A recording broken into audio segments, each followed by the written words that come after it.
realize that you're helping people that you're associated with, and you should be recusing yourself for America's ethics? I behaved with the...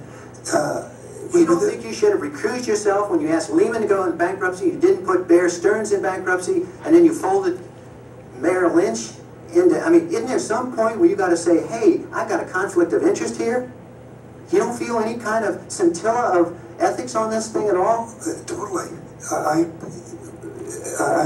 operated very consistently within the ethic guidelines I had as Secretary of the Treasury. And when it became clear that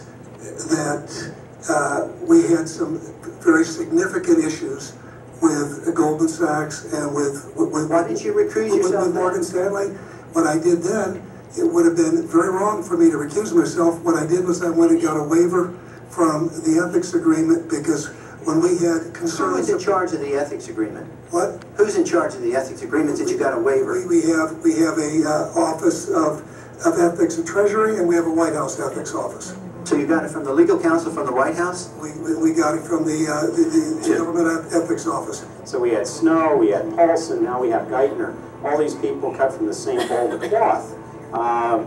These are not independent Treasury secretaries. They're part of the problem, not part of any solution.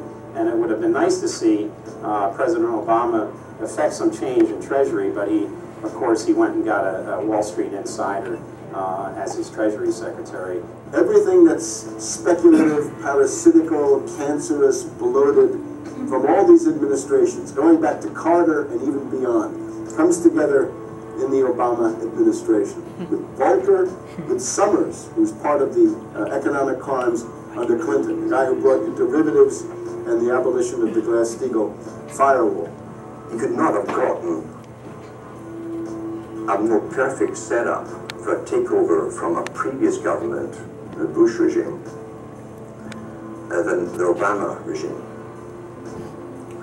Now, there are some authors out there already saying that it's the same bunch. It's true. It's the same bankers who put the same boys forward. Obama, far from helping the public and giving them something new or giving them more power and say over their own affairs, has actually sided immediately with the bankers who once again have robbed the public blind, and now they must get bailed out by your tax money. Obama does it all with left cover.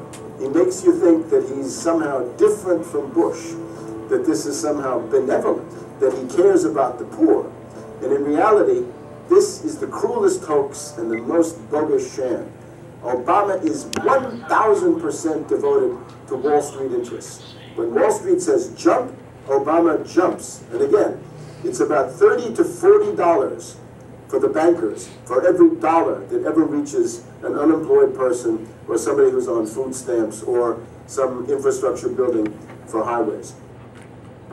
The hope with the Obama administration was that it would move us beyond this. But unfortunately, what we're seeing more and more is that Obama